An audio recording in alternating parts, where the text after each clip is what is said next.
خواب کے متعلق بزرگان دین کے ارشادات۔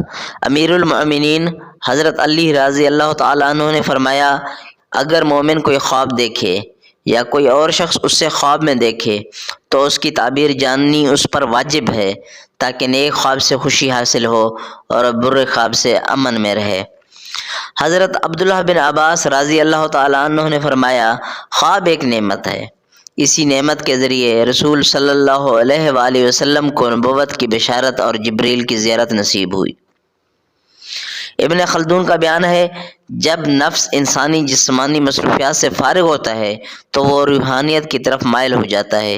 اس موقع پر خواب میں جو صورتحال پیدا ہوتی ہے وہ رویا صادقہ کہلاتی ہے۔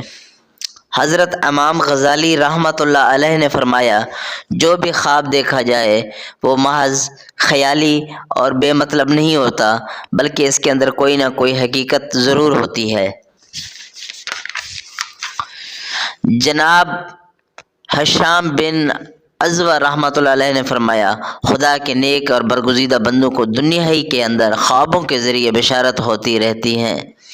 حضرت شاہ ولی اللہ محدث دہلوی رحمۃ اللہ علیہ نے فرمایا، جب روح کو حجاب سے فرصت ملتی ہے اور حجاب دور ہو جاتے ہیں تو اس میں یہ استعداد پیدا ہو جاتی ہے کہ کمال علم اور اسرار الہی اس پر بے نقاب ہوں۔ یہ کیفیت خواب کے عالم میں رونما ہوتی ہیں اور ایک قسم کی خدائی تعلیم کہلاتی ہے۔ صدق اللہ العظیم۔